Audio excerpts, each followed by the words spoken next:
Maya Chen had learned to measure success in small victories. At 32, she understood that changing the world often meant changing one life at a time, one clean water well at a time, one literacy program at a time. What she hadn't learned was how to make her family see it that way. Before we jump back in, tell us where you're tuning in from. And if this story touches you, make sure you're subscribed, because tomorrow I've saved something extra special for you. The afternoon sun cast long shadows across the Riverside Community Center where the Chen family had gathered for their annual reunion. Maya sat quietly at the far end of the folding table, watching her relatives pile their plates high with her aunt's famous spring rolls while discussing careers, promotions, and stock portfolios. The conversation flowed around her like water around a stone, acknowledging her presence but never quite including her in its current. Her brother David adjusted his silk tie and leaned back in his chair with the satisfied air of a man who had conquered his corner of the world. At 35, he had built a real estate empire that stretched across 3 states, his face plastered on billboards and bus stops with the slogan, "David Chen Gets Results." Their father, Dr. Thomas Chen, nodded approvingly as David recounted his latest acquisition, a chain of luxury condominiums that would net millions in profit. "Tell them about the Singapore deal," their mother, Helen, urged with barely contained pride. She had spent the morning arranging and rearranging the buffet table, making sure David's business awards were prominently displayed on the mantel behind him like trophies in a shrine. Maya pushed a piece of lettuce around her plate, tasting the familiar bitterness of being invisible in a room full of people who shared her DNA. She had stopped trying to contribute to these conversations years ago, after too many awkward silences and patronizing smiles. Instead, she found herself mentally calculating how many water filtration systems she could install with the money David spent on his watch. And Maya, David's voice cut through her thoughts like a blade wrapped in silk, "Still playing charity worker, I see." He gestured toward her simple cotton dress and worn canvas shoes with an expression that managed to be both pitying and dismissive. "When are you going to get a real job?" The question hung in the air like smoke from a fire that wouldn't die. Maya felt the familiar tightness in her chest, the weight of years of similar moments pressing down on her shoulders. She looked around the table at faces that ranged from uncomfortable to openly amused, waiting for her response like spectators at a blood sport. "I have a real job," she said quietly, her voice steady despite the storm building inside her chest. "Clean Water Initiative serves over 40 communities across Southeast Asia. We've provided safe drinking water to more than 60,000 people in the last 5 years." David laughed, a sound devoid of warmth or genuine humor. 60,000 people who can't pay you a dime? That's not business, Maya. That's a hobby with tax benefits. He turned to their father, seeking validation. "Dad, you've been trying to tell her this for years. When is she going to listen to reason?" Dr. Chen cleared his throat, the sound carrying the weight of disappointment that had become as familiar as his morning coffee routine. "Maya, your heart is in the right place, but David has a point. You're 32 years old. You should be building something sustainable, something that can support a family. This nonprofit work is admirable, but it's not practical." Their cousin Jennifer nodded eagerly, always ready to pile on to whatever bandwagon would keep the attention off her own failings. "I read an article that said most nonprofits fail within 5 years. The overhead costs alone must be eating you alive. How are you even paying your rent?" Maya felt the familiar burn of frustration in her throat, but she swallowed it down like bitter medicine. She had learned long ago that explaining the grant structure, the volunteer network, the partnerships with local governments only led to more questions designed to prove her foolishness rather than understand her work. Instead, she took a sip of her tea and let the silence stretch. Helen Chen smoothed her napkin with nervous precision, a gesture Maya recognized as her mother's way of avoiding conflict while still managing to add fuel to the fire. "We just worry about you, sweetheart. Living in that tiny apartment, working all those hours for people who can't even pronounce your name properly. David's offered you a position with his company so many times." Marketing manager. Good salary, benefits, a chance to build something real. "Something profitable, you mean?" Maya said, the words escaping before she could stop them. David's eyes flashed with triumph, as if he had been waiting for exactly this moment of resistance. "Profit isn't a dirty word, Maya. Profit means success. Profit means security. Profit means you don't have to depend on handouts for family members who actually understand how the world works.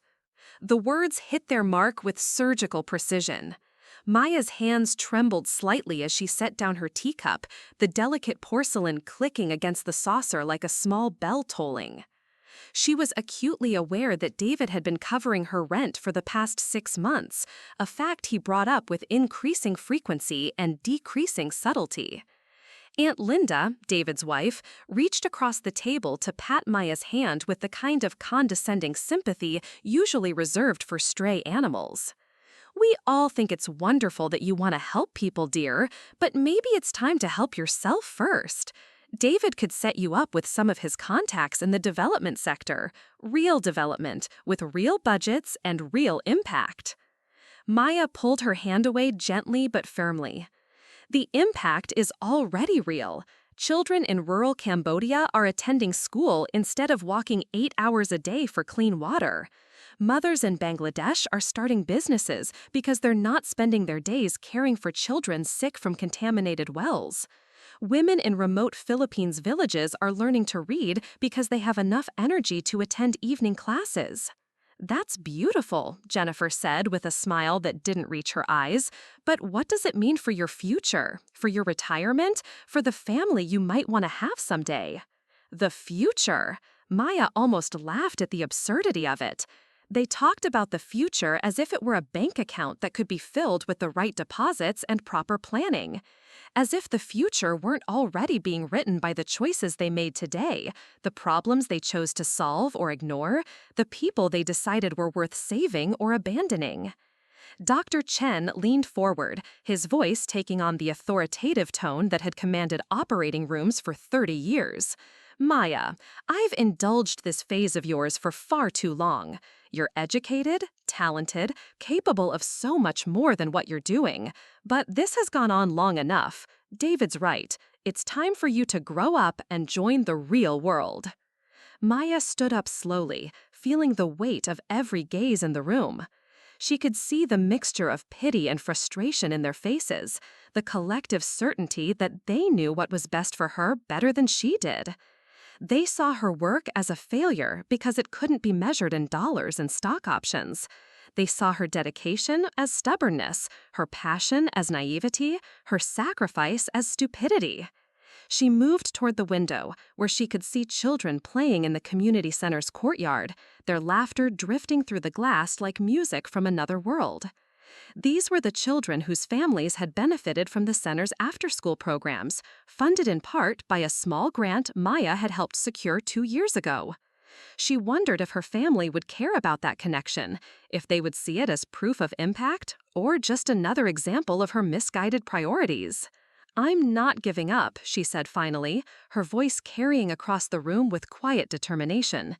"Clean Water Initiative isn't just my job, it's my calling, and I won't apologize for believing that access to clean water is a human right, not a luxury." David scoffed, pushing back from the table with theatrical exasperation. "Human rights don't pay the bills, Maya. They don't build retirement funds or college tuition for your kids. They don't buy houses or provide security. You're living in a fantasy world."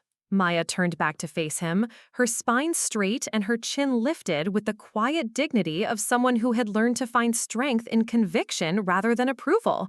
"Maybe I am, but it's a world where children don't die from preventable diseases, where mothers don't have to choose between feeding their families and sending their daughters to school, where communities don't have to accept that clean water is impossible just because they're poor." The room fell silent, except for the soft ticking of the wall clock and the distant sound of traffic on the busy street outside. Maya could feel the weight of their collective disapproval pressing against her like a physical force, but she had carried heavier burdens across more hostile terrain. She had learned to find peace in the space between their expectations and her own truth. What none of them knew, what she had never thought to mention during these painful family gatherings, was that Clean Water Initiative had been selected as one of only 12 organizations worldwide to participate in the United Nations' new Global Water Security Partnership. The official announcement wouldn't come for another week, but Maya had spent the morning reviewing the preliminary partnership agreement that would bring not just funding, but international recognition and resources that could expand their work exponentially. She hadn't told them because she had learned that her family's love came with conditions, and those conditions didn't include celebrating victories they couldn't understand or measure in terms they valued. She had stopped seeking their approval because she had found something more valuable, the approval of communities whose lives had been transformed by clean water, and the quiet satisfaction of work that mattered beyond the boundaries of profit margins and quarterly reports. As Maya gathered her purse and prepared to leave the reunion early, as she had done for the past 3 years, she caught sight of a black sedan pulling into the community center's parking lot. The car looked official, expensive, out of place among the minivans and economy cars that typically filled the lot during weekend events. She paused, watching as a woman in an elegant navy suit stepped out, followed by a man carrying a briefcase and what appeared to be official documentation. The woman looked up at the building, consulted a piece of paper in her hand, and began walking toward the main entrance with the purposeful stride of someone on important business. Maya felt a flutter of recognition, though she couldn't quite place where she might have seen that face before. Something about the woman's bearing, the careful way she carried herself, suggested authority and international experience. David's voice broke through her distraction. There she goes again, running away from reality. Maya, you can't avoid this conversation forever. Eventually, you're going to have to face facts. But Maya wasn't listening anymore. Her attention was fixed on the approaching figure and on the growing certainty that this unexpected visitor was about to change everything in ways her family couldn't yet imagine. The woman in the navy suit moved through the community center's lobby with the quiet confidence of someone accustomed to navigating diplomatic circles. Maya watched through the window as she approached the reception desk, speaking briefly with the volunteer coordinator before being directed toward the conference room where the Chen family reunion was taking place. Maya's pulse quickened as recognition finally clicked into place. Dr. Amara Okafor, Deputy Director of the United Nations Water and Sanitation Program, a woman whose photograph Maya had studied countless times in preparation for grant applications and policy briefings. Dr. Okafor had been instrumental in developing the UN's new approach to sustainable water access in developing nations, and her endorsement could make or break organizations seeking international partnerships.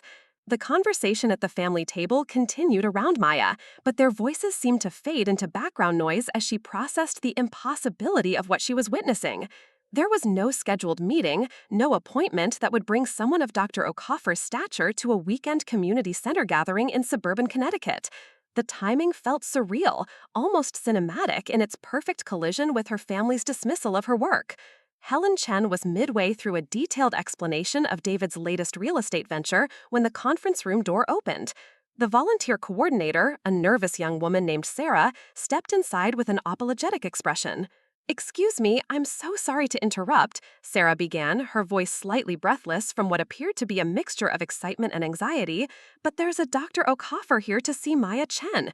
She says it's quite urgent and relates to international water development projects." The table fell silent with the abruptness of a record player being unplugged. Maya felt every pair of eyes in the room swing toward her, confusion and curiosity written across their faces like questions they didn't know how to ask. David's fork paused midway to his mouth, a piece of spring roll dangling, forgotten as he processed what he had just heard. "I think there must be some mistake," Dr. Chen said slowly, his medical training making him instinctively skeptical of unexpected developments. "Maya, are you expecting someone? Some kind of government official?" Preparing and narrating this story took us a lot of time, so if you are enjoying it, subscribe to our channel. It means a lot to us. Now back to the story. Maya shook her head, though her mind was racing through possibilities. The UN partnership announcement wasn't scheduled for another week, and even then, it was supposed to come through official channels, formal letters and conference calls, not personal visits to family gatherings. Something significant must have changed, something urgent enough to warrant this kind of direct contact. "Show her in," Maya said, surprised by the steadiness of her own voice. Sarah nodded and disappeared back through the doorway. The silence that followed stretched like a held breath, filling the room with an electric tension that made Maya acutely aware of her heartbeat. She could feel her family's collective bewilderment, their struggle to process the idea that someone important enough to warrant urgent meetings might actually want to speak with their perpetually disappointing relative. Dr. Okafor entered the room with the kind of presence that immediately commanded attention without demanding it. She was elegant in the way that comes from years of representing nations and speaking truth to power. Her silver hair pulled back in a neat chignon, her dark eyes quickly assessing the room before settling on Maya with unmistakable recognition. Miss Chen, Dr. Okafor said, extending her hand with a warm smile that transformed her austere features. I apologize for the unexpected visit, but we have a situation that requires immediate consultation with someone of your expertise. Your work with Clean Water Initiative has become essential to a developing crisis. Maya rose to accept the handshake, feeling the surreal quality of the moment wash over her like a dream that refused to resolve into waking reality. Around the table, her family members sat frozen in various states of shock and confusion. Their earlier conversations about profit margins and practical careers suddenly rendered insignificant by the presence of international authority. Dr. Okafor, Maya replied, her professional training taking over despite her personal disorientation. This is unexpected. Is there something wrong with one of our current projects? Dr. Okafor glanced around the table, taking in the family gathering with diplomatic awareness. Perhaps we could speak privately, though I should mention that what I'm about to discuss will likely become public knowledge within the next 48 hours anyway. The United Nations is facing a humanitarian crisis in the Mekong Delta region, and Clean Water Initiative's innovative approach to community-based water purification has been identified as our best hope for rapid deployment. David found his voice first, though it came out slightly strangled. The United Nations? You're from the actual United Nations?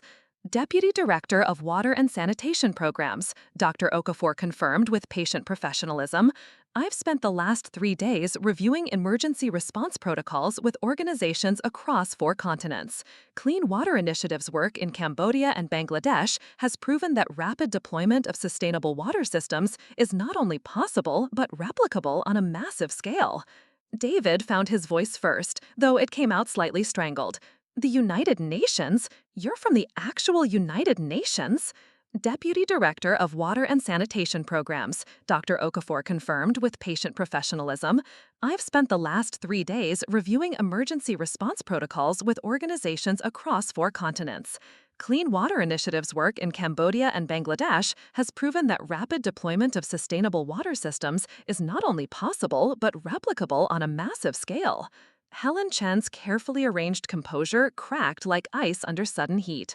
Maya never mentioned working with the United Nations. We thought she was just helping local villages. Local villages that have become the model for international best practices, Dr. Okafor replied gently. Ms. Chen's approach to community engagement and sustainable technology transfer has revolutionized how we think about emergency water response. Her teams have achieved cost efficiency rates that are 40% better than traditional aid models, with sustainability metrics that exceed anything we've seen in the field.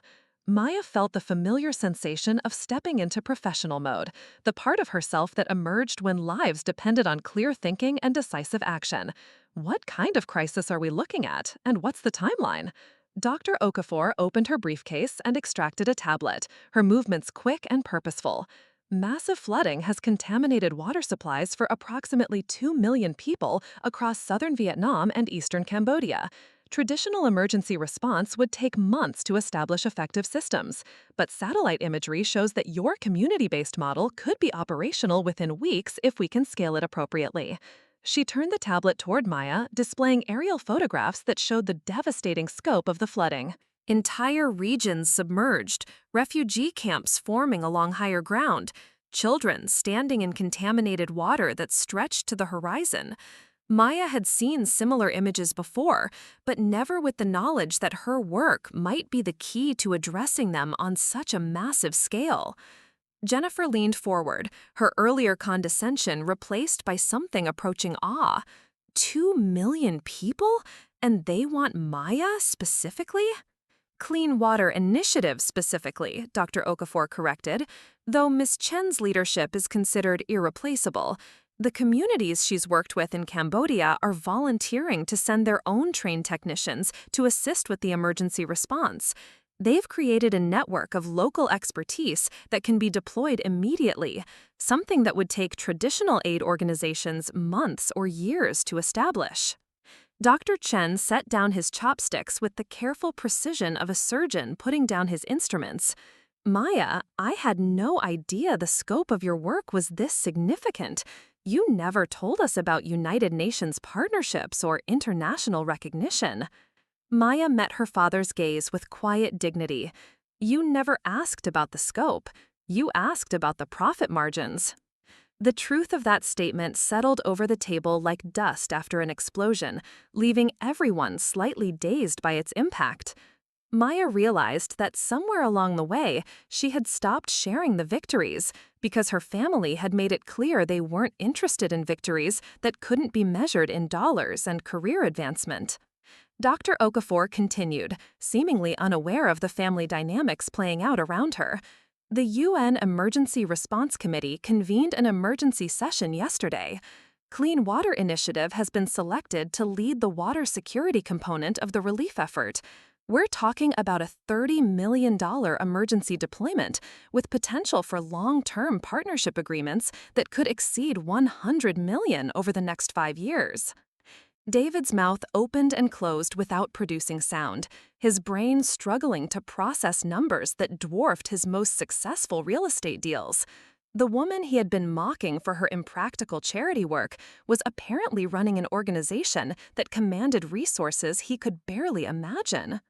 The other component, Dr. Okafor said, consulting her notes, is that this crisis has accelerated the timeline for our global water security partnership announcement. Instead of next week's planned rollout, we need to move immediately. Clean Water Initiative will be featured as the flagship partner organization, and Ms. Chen will be invited to address the General Assembly during next month's emergency session on climate-related humanitarian crises. Aunt Linda's fork clattered against her plate as she finally grasped the magnitude of what was being discussed. The UN General Assembly? Maya is going to speak at the United Nations? If she accepts the expanded role, Dr. Okafor confirmed. Though given the urgency of the situation, I hope we can consider this conversation as preliminary agreement to move forward. The people in those refugee camps don't have time for extended deliberation. Maya looked around the table at faces that reflected everything from shock to admiration to something approaching shame. These were the same people who had spent the afternoon questioning her life choices, dismissing her work as impractical dreaming, urging her to abandon her calling for something more profitable and conventional. I accept, Maya said simply. When do we start? Dr. Okafor smiled with visible relief. My plane leaves for Bangkok in 6 hours. If you can be ready, we'll brief you during the flight and have you on the ground in Cambodia by tomorrow evening. Your local partners there are already mobilizing resources based on our preliminary conversations with them this morning. The room erupted in a buzz of amazed conversation as family members processed the rapid transformation of their understanding. The UN General Assembly? Maya is going to speak at the United Nations? If she accepts the expanded role, Dr. Okafor confirmed, though given the urgency of the situation, I hope we can consider this conversation as preliminary agreement to move forward. The people in those refugee camps don't have time for extended deliberation. Maya looked around the table at faces that reflected everything from shock to admiration to something approaching shame. These were the same people who had spent the afternoon questioning her life choices, dismissing her work as impractical dreaming, urging her to abandon her calling for something more profitable and conventional. I accept, Maya said simply. When do we start? Dr. Okafor smiled with visible relief. My plane leaves for Bangkok in 6 hours. If you can be ready, we'll brief you during the flight and have you on the ground in Cambodia by tomorrow evening. Your local partners there are already mobilizing resources based on our preliminary conversations with them this morning. The room erupted in a buzz of amazed conversation as family members processed the rapid transformation of their understanding. Maya excused herself to pack, moving through the familiar motions of crisis deployment, while her mind adjusted to the surreal experience of having her family witness the validation of everything they had questioned. 3 months later, Maya stood in the same community center conference room where her world had changed so dramatically. The familiar space looked different now, transformed by the addition of a large screen displaying real-time updates from water purification sites across Southeast Asia. The walls that had once witnessed her family's dismissal now bore framed photographs of thriving communities, children drinking clean water, and women learning new technologies that would sustain their villages for generations. The Chen family had gathered again, but the atmosphere bore no resemblance to that painful afternoon when Maya's work had been reduced to a hobby with tax benefits. This time, they sat in respectful silence as Maya conducted a video conference with field coordinators in Cambodia, Bangladesh, and Vietnam, her voice carrying the quiet authority of someone who had learned to command international attention through competence rather than volume. Dr. Chen watched his daughter with an expression that blended pride and regret in equal measure. The past 3 months had been a revelation for him, as news coverage of the Mekong Delta crisis had made Maya's name synonymous with innovative humanitarian response.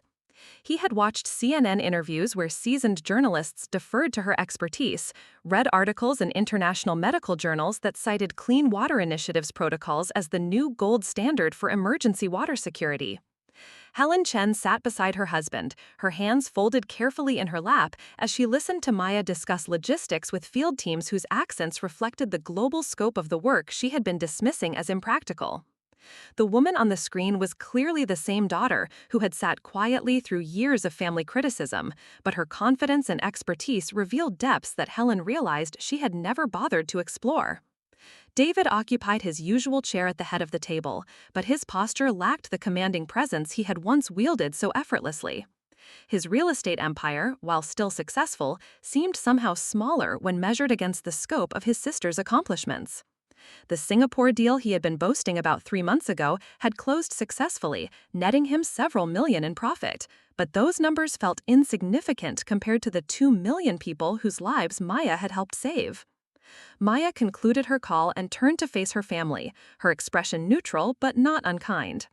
The months of international travel and crisis management had added a new dimension to her presence, a quality that came from knowing her decisions affected communities rather than profit margins. The last of the emergency systems went fully operational yesterday, she reported, her tone professional but warm. We're now transitioning from crisis response to long-term sustainability programs. The communities we worked with during the emergency have agreed to serve as training centers for other regions facing similar challenges. Jennifer, who had spent the past 3 months awkwardly trying to repair the damage from her earlier dismissive comments, leaned forward with genuine interest.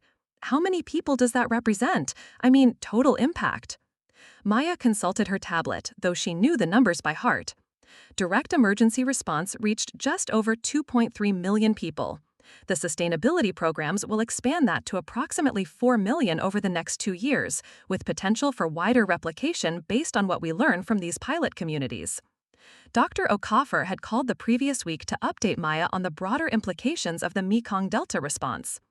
Clean Water Initiative's success had prompted the United Nations to restructure its entire approach to emergency water security, with Maya's community-based model becoming the template for future crisis responses worldwide. The organization that David had once called a hobby was now being studied by international development agencies as a revolutionary approach to sustainable aid. Aunt Linda cleared her throat delicately, her voice carrying none of its former condescension. Maya, I hope you know how proud we all are of what you've accomplished. I'm embarrassed to admit how little we understood about your work before Dr. Okafor's visit. Maya nodded graciously, though she had learned to find validation in the communities she served rather than in her family's shifting opinions. The past 3 months had brought international recognition, substantial funding, and expansion opportunities that would have seemed impossible during those dark moments at the family reunion. More importantly, they had brought the deep satisfaction of work that created lasting change in the world. The General Assembly address went well, Maya said simply, understating what had been a career-defining moment.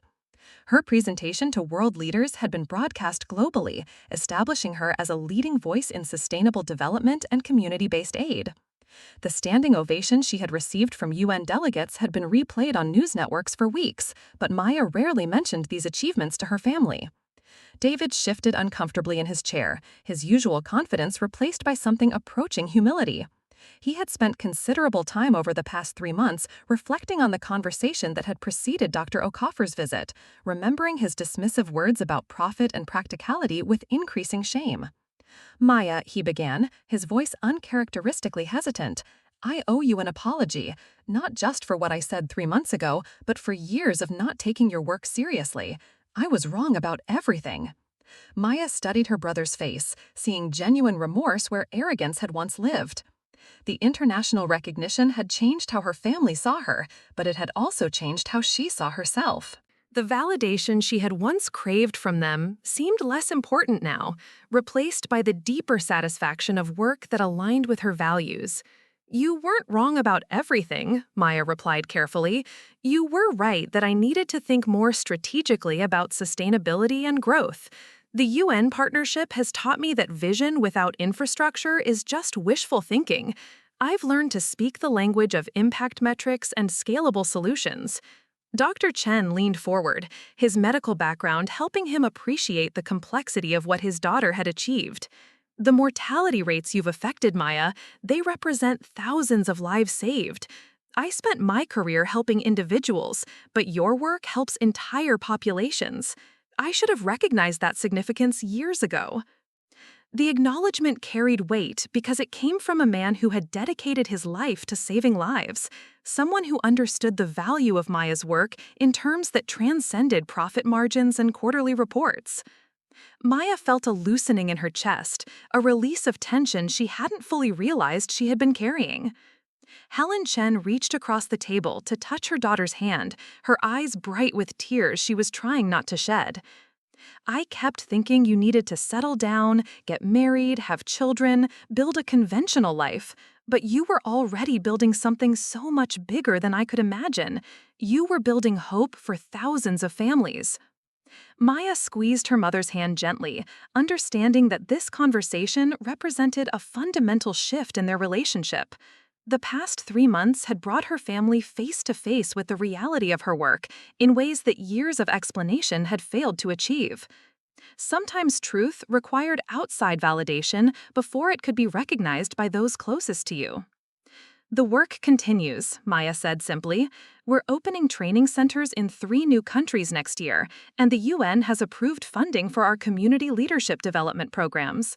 But none of that changes the fact that you're my family, and your support means something to me, even when I don't always show it. Dr. Okafor had warned Maya about the challenges that came with international recognition, the way success could sometimes create distance between you and the people who knew you before your achievements defined you. Maya had discovered that the opposite was also possible, that recognition could sometimes bridge gaps that years of explanation had failed to cross. David stood up slowly, his movement drawing everyone's attention. He walked around the table to where Maya sat, his expression serious but no longer dismissive. I want to make something clear, he said, his voice carrying the weight of genuine conviction. What you do matters more than anything I've ever accomplished. And if Clean Water Initiative ever needs business expertise, marketing support, or just someone to handle the administrative details so you can focus on the fieldwork, I'm available. The offer surprised Maya with its sincerity.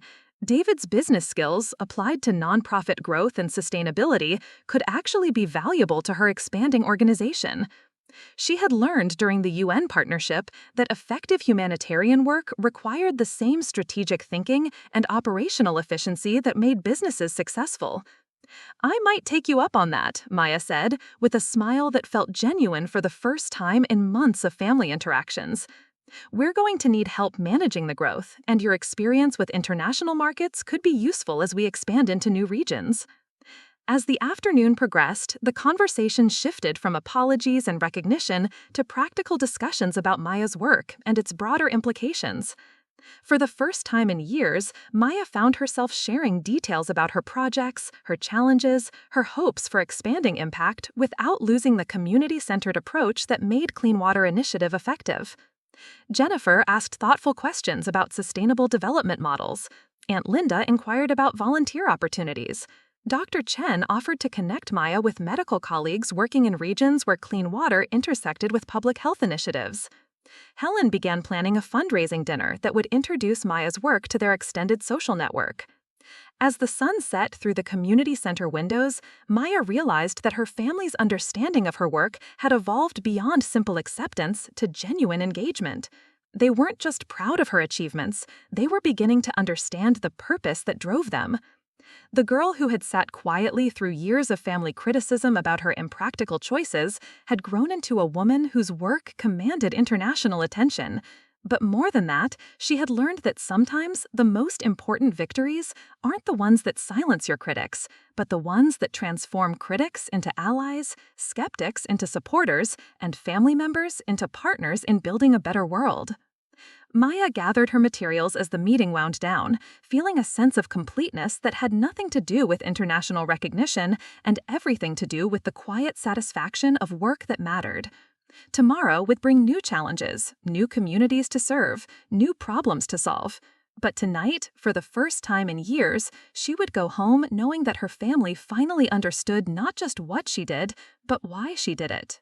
6 months later, Maya crouched beside a newly installed water filtration system in a village outside Siem Reap, her hands moving with practiced efficiency as she adjusted the flow rate while explaining the maintenance procedures to a group of local technicians. The morning air was thick with humidity and the sounds of children playing nearby, their laughter carrying across rice paddies that stretched toward the horizon like green mirrors reflecting the sky. Sophia, the village's elected water committee coordinator, nodded as Maya demonstrated the daily cleaning routine for the third time. At 19, Sophia possessed the kind of quiet intelligence that Maya had learned to recognize in communities around the world, the ability to absorb technical information while thinking strategically about long-term sustainability and community needs. The replacement filters arrive every 6 months, Maya explained in careful Khmer, her pronunciation improved by months of intensive language training. But if the shipment is delayed, the backup system can maintain safe water for up to 8 weeks. The key is monitoring these pressure gauges daily and recording the measurements in this logbook. David stood several meters away, sweat beading on his forehead despite the early hour, his expensive business shoes caked with mud from the walk through the village. He held a tablet containing supply chain management software he had designed specifically for clean water initiatives expanding operations. His face focused with the intensity he once reserved for multi-million-dollar real estate negotiations. The supply tracking system shows all components arriving on schedule, he reported, consulting the screen with growing familiarity. But I've built in redundancy notifications that will alert us 48 hours before any potential delays. The local suppliers in Phnom Penh have agreed to maintain emergency reserves for this entire regional cluster. Maya smiled at the transformation in her brother's approach to logistics. His business expertise, applied to humanitarian work, had revolutionized Clean Water Initiative's ability to scale operations while maintaining the community-centered approach that made their model unique. What had once been David's dismissive question about practical application had evolved into genuine partnership in solving complex operational challenges. Dr. Chen emerged from the village health clinic, his medical bag slung over his shoulder and his face animated with the satisfaction that came from useful work. He had been documenting the health improvements in communities with access to clean water, creating a database that would support policy recommendations and funding applications for years to come. The incidence of waterborne illness has dropped by 87% since the system installation, he announced, his voice carrying the excitement of a researcher discovering significant correlations. But more importantly, the time savings for families has increased school attendance by 60% for girls and enabled 32 women to start income-generating activities. Helen Chen sat in the shade of a tamarind tree, surrounded by a group of village women who were teaching her to weave baskets while practicing English conversation. Her laughter mixed with theirs as she struggled with the intricate patterns, her manicured hands learning to work with materials that grew from the earth rather than arriving in elegant packages. Mrs. Maya's mother learns quickly, observed Chenda, an elderly woman whose weathered hands moved through the basket weaving with unconscious grace. She has good heart for understanding our work. Maya watched her family integrate into the community with something approaching wonder. The people who had once questioned the practicality of her work were now experiencing firsthand the complexity and depth of sustainable development, the way real change required understanding local contexts, respecting community knowledge, and building systems that could thrive without constant outside intervention. Jennifer had remained in Connecticut, coordinating a fundraising campaign that had already exceeded its targets by 40%. Her marketing background, initially applied to dismissing Maya's work as impractical, now generated compelling narratives that helped donors understand the multiplicative impact of community-based development. Her social media posts, featuring updates from the field, had attracted attention from celebrity philanthropists and major foundations. Dr. Okafor arrived in the village as the morning work session concluded, traveling in a UN vehicle with two colleagues who were documenting Clean Water Initiative's methods for replication in other regions. She moved through the community with diplomatic grace, but Maya noticed how her formal bearing softened as village children approached her with the fearless curiosity that characterized their interactions with visitors. The preliminary assessments are remarkable, Dr. Okafor told Maya, as they walked toward the community meeting space where local leaders had gathered to discuss expansion plans. This model is exceeding our most optimistic projections for cost efficiency, community engagement, and long-term sustainability. The Secretary General has approved funding for implementation in 12 additional countries over the next 2 years. Maya nodded, though her attention remained focused on the immediate challenges of training local technicians and ensuring that current systems would continue functioning effectively as Clean Water Initiative expanded its reach. International recognition was gratifying, but the real measure of success would always be the children who grew up healthy because they had access to clean water and the communities that thrived because they controlled the systems that sustained them. The meeting space filled with village representatives, their faces reflecting the quiet pride that came from being recognized as experts rather than recipients of aid. Maya had learned that the most effective development work involved listening more than speaking, supporting local leadership rather than imposing external solutions, and building capacity that would outlast any individual organization or funding cycle. "We want to send 2 of our technicians to train communities in Battambang province," announced Kosal, the village chief, his voice carrying the authority of someone who had seen his community transform from dependency to self-sufficiency.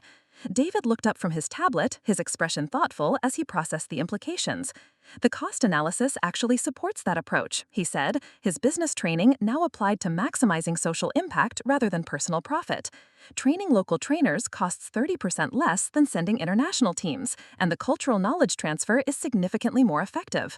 Dr. Chen added his medical perspective, consulting notes from his health assessments. "The communities that receive training from other local communities show faster adoption rates and better long-term maintenance of health improvements. There's something about peer-to-peer education that transcends language and cultural barriers." Maya felt a deep satisfaction as she listened to her family engage with the complexities of development work, their different expertise areas contributing to solutions that none of them could have developed alone. The brother who had once mocked her work now understood that sustainable impact required the same strategic thinking that built successful businesses. The father who had questioned her practicality now recognized that measuring success in lives saved required the same precision he brought to medical practice. As the afternoon progressed, the village meeting evolved into a planning session for regional expansion, with local leaders taking ownership of training schedules, supply logistics, and quality control protocols. Maya found herself in the familiar role of facilitator rather than director, guiding discussions while ensuring that community voices remained central to all decisions. Helen Chen approached as the formal meeting concluded, her basket weaving lesson having evolved into a broader conversation about women's economic opportunities in rural communities. "The women here have taught me more in one morning than I learned in years of charity board meetings," she admitted, her voice carrying genuine humility. "I always thought helping meant giving money. I never understood that it could mean learning from the people you're trying to help." Dr. Okafor gathered her documentation as evening approached, her assessment complete and her recommendations clear. Clean Water Initiative's community-based model would become the template for UN water security programs worldwide. But more than that, it had demonstrated that effective development required relationships built on respect rather than charity, expertise shared rather than imposed, and solutions that emerged from communities rather than being delivered to them. As the sun set over the rice paddies, painting the sky in shades of gold and crimson, Maya stood with her family at the edge of the village, watching children play games around the water purification system that had become the center of community life. The installation that had once been an engineering challenge was now simply part of the landscape, as natural and essential as the well it had replaced.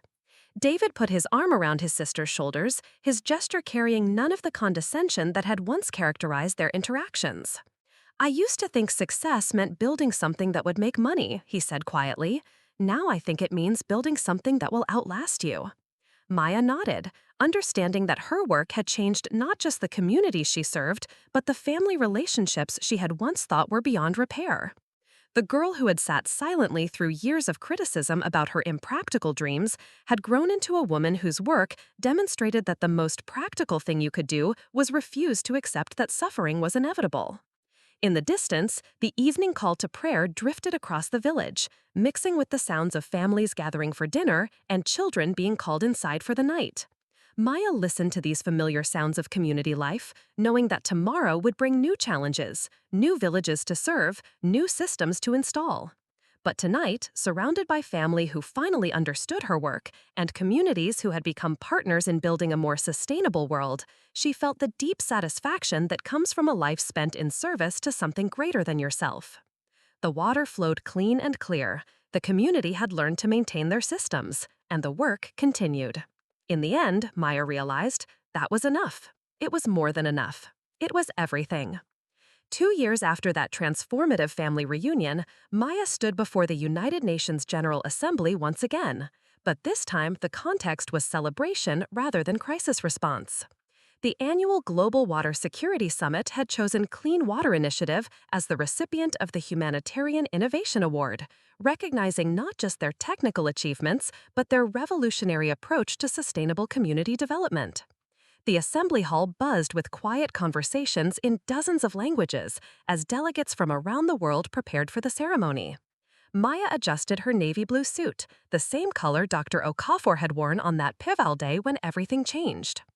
In the audience, she could see her entire family seated in the VIP section, their faces glowing with pride that no longer carried any trace of the skepticism that had once defined their gatherings.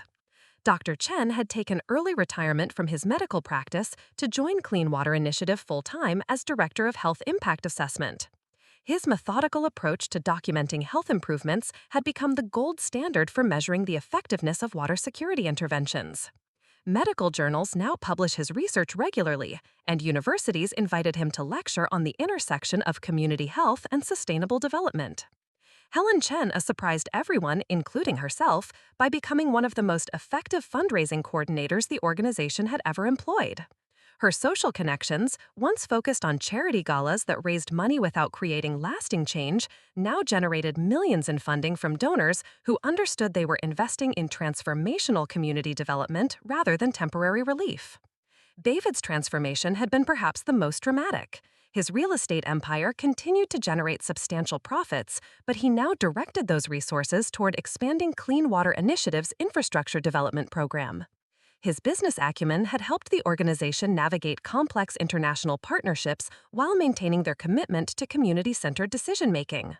Jennifer had relocated to Bangkok to manage Clean Water Initiative's regional communications hub, her marketing expertise now dedicated to amplifying community voices rather than corporate messages. Her social media strategies had connected water security advocates across continents, creating networks of support and knowledge sharing that strengthened local movements worldwide. The Secretary General approached the podium, his presence commanding immediate silence throughout the assembly hall.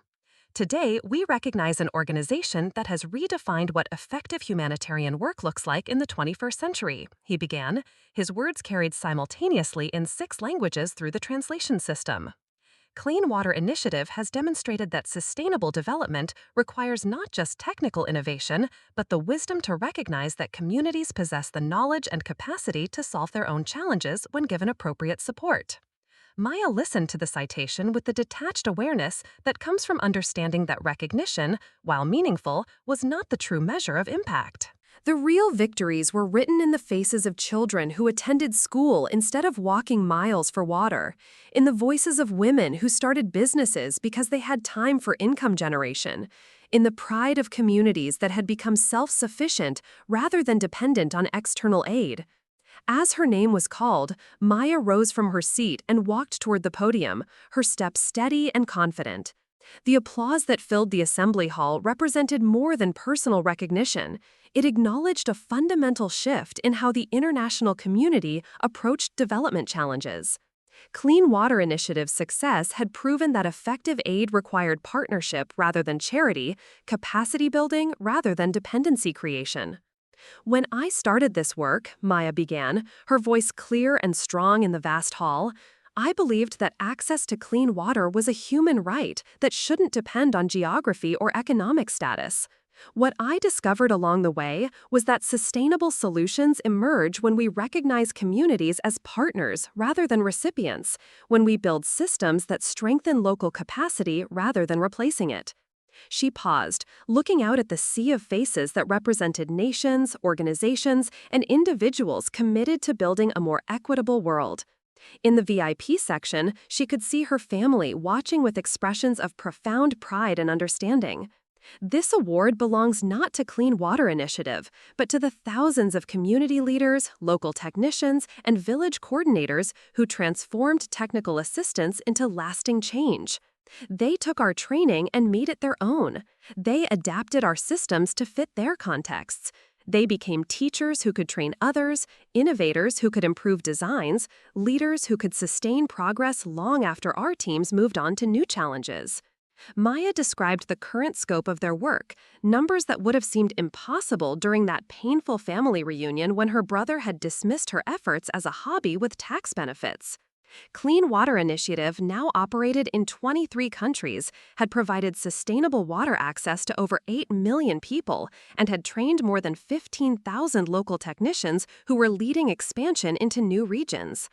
But beyond the statistics lay stories of transformation that couldn't be quantified in databases or annual reports. Communities that had moved from survival to prosperity. Children who grew up healthy and educated. Women who became entrepreneurs and leaders. Villages that became training centers for regional development. As Maya concluded her remarks, she felt the deep satisfaction that comes from work aligned with purpose. The girl who had endured years of family criticism for following an impractical dream had grown into a woman whose work demonstrated that the most practical thing you could do was refuse to accept that poverty and suffering were inevitable. The standing ovation that followed seemed to last forever. Delegates from around the world acknowledging not just Maya's individual achievement, but the broader principle she represented. That effective change required courage to challenge conventional wisdom, patience to build relationships across cultural boundaries, and wisdom to recognize that the most sustainable solutions emerge from communities themselves. After the ceremony, Maya reunited with her family in the corridor outside the assembly hall. The conversations that had once been marked by tension and misunderstanding now flowed with mutual respect and shared purpose. They had learned to work together not despite their different strengths, but because of them. Dr. Okafor approached as the family celebration continued, her expression warm with the satisfaction of a mentor watching a student surpass all expectations. The Secretary General has approved funding for your expansion proposal, she announced. Clean Water Initiative will receive $200 million over the next 5 years to establish training centers on every continent. You'll be building the next generation of community-based development leaders. Maya nodded, already mentally organizing the logistical challenges and opportunities that lay ahead. The work would continue, expanding to reach new communities, training new leaders, building systems that would outlast any individual organization or funding cycle.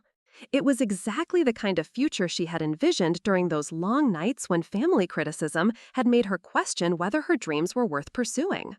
As they left the United Nations building and stepped into the New York evening, Maya realized that the greatest victory wasn't the international recognition or the massive funding approval. It was walking alongside family members who had learned to see the world through the lens of service rather than profit, who understood that the most valuable achievements were measured in lives transformed rather than dollars accumulated. The work would continue tomorrow in villages and communities around the world where clean water represented not just survival, but the foundation for everything else that made life worth living. And for the first time since that painful family reunion, Maya knew she would never again have to carry that work alone. Up next, you've got two more standout stories right on your screen. If this one hit the mark, you won't want to pass these up. Just click and check them out.